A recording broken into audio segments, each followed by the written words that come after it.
بسم اللہ الرحمن الرحیم۔ شروع اللہ کے نام سے جو بڑا مہربان نہایت رحم کرنے والا ہے۔ حلیمہ سعدیہ کی گود۔ عرب کے شہری باشندوں کا دستور تھا کہ وہ اپنے بچوں کو شہری بیماریوں سے بچانے کے لیے انہیں دودھ پلانے والی عورتوں کے حوالے کر دیا کرتے تھے تاکہ ان کے پٹھے مضبوط، ان کی عربی زبان خالص اور ٹھوس ہو جائے۔ اسی دستور کے مطابق عبد المطلب کو بھی دودھ پلانے والی دایا کی تلاش تھی۔ ادھر بنو سعد بن بکر بن حوازن کی کچھ عورتیں اسی گڑھ سے مکہ آئیں اور ان پر آپ صلی اللہ علیہ وآلہ وسلم کو بھی پیش کیا گیا، مگر جب انہیں معلوم ہوتا کہ آپ صلی اللہ علیہ وآلہ وسلم یتیم ہیں تو وہ آپ کو لینے سے انکار کر دیتی۔ ایک خاتون حلیمہ بنت ابو زبیب کو کوئی بچہ نہ ملا، لہٰذا انہوں نے مجبوراً آپ ہی کو لے لیا، مگر جب لے لیا تو ان پر خوش قسمتی کا ایسا دروازہ کھلا کہ دنیا حیرت زدہ رہ گئی۔ حضرت حلیمہ کے والد ابو زبیب کا نام عبداللہ بن حارث تھا اور وہ آپ کے رضائی نانا ہوئے۔ حلیمہ کے شوہر کا نام حارث بن عبد العزیہ تھا اور دونوں ہی قبیلہ سعد بن بکر بن حوازن سے تعلق رکھتے تھے۔ اس طرح حارث کے بچے بچیاں آپ کے رضائی بھائی بہن ہوئے، جن کے نام یہ ہیں: عبداللہ، انیسہ، جدامہ۔ ان کا لقب شیمہ تھا اور اسی سے وہ مشہور ہوئی۔ وہ قدرے بڑی تھیں اور آپ کو گود کھلایا کرتی تھیں۔ حلیمہ کے گھر میں برکات کی بارشیں۔ جیسا کہ پہلے بتایا گیا ہے کہ جب آپ صلی اللہ علیہ وآلہ وسلم حلیمہ کے گھر موجود رہے، ان کا گھر برکتوں سے مالا مال رہا۔ حلیمہ کا بیان ہے کہ جب وہ مکہ آئی تھیں تو قحط سالی کا دور تھا۔ ان کے پاس ایک گدھی تھی جو اس قدر کمزور اور دبلی تھی کہ پورے قافلے میں سب سے سست اور مریل چال چلتی تھی۔ ایک اونٹنی بھی تھی، مگر وہ ایک قطرہ دودھ نہ دیتی تھی۔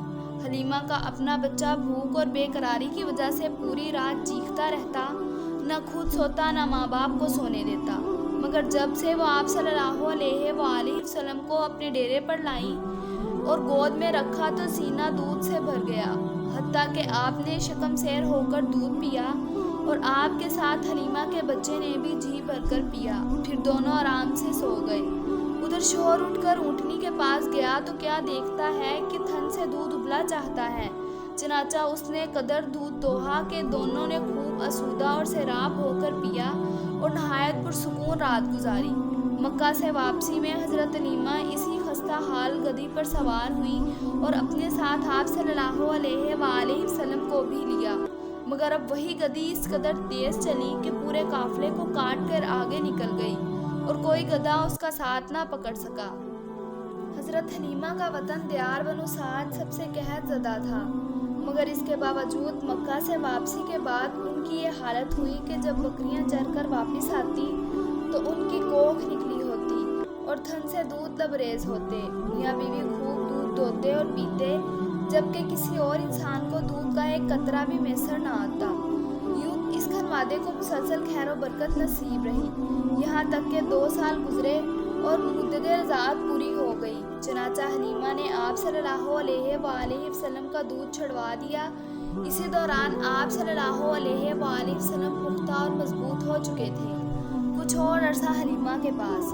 حلیمہ کا دستور تھا کہ وہ آپ کو ہر 6 مہینے بعد مکہ لاتی، والدہ اور خاندان کے لوگوں سے ملاتی اور پھر اپنے دیار بنو سعد واپس لے جاتی۔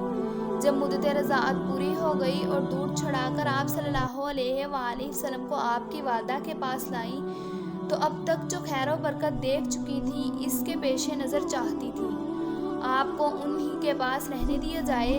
چنانچہ انہوں نے آپ کی والدہ سے کہا کیوں نہ آپ بچے کو میرے پاس ہی رہنے دیں کہ وہ ذرا اور مضبوط ہو جائے، کیونکہ مکہ کی وبا سے ڈر لگتا ہے۔ والدہ اس پر راضی ہو گئیں اور حلیمہ آپ کو لے کر خوش خوش اپنے گھر واپس چلی گئیں اور تقریباً مزید 2 برس تک آپ صلی اللہ علیہ وآلہ وسلم وہیں رہے۔ پھر آپ کے سینہ مبارک چاک کیے جانے کا واقعہ پیش آیا، جس سے ڈر کر حلیمہ اور ان کے شوہر نے آپ کو آپ کی والدہ کے پاس بھیج دیا۔ سینہ مبارک چاک۔ انس بن مالک رضی اللہ تعالیٰ عنہ کا بیان ہے کہ آپ بچوں کے ساتھ کھیل رہے تھے کہ جبریل علیہ السلام تشریف لائے اور آپ کو لٹا کر سینہ چاک کر دیا۔ پھر آپ کا دل نکالا اور اس میں سے ایک لوتھڑا نکال کر فرمایا یہ تم سے شیطان کا حصہ ہے۔ پھر دل کو سونے کی طشت میں زمزم کے پانی سے دھو کر جوڑ دیا اور اسی جگہ پلٹ دیا۔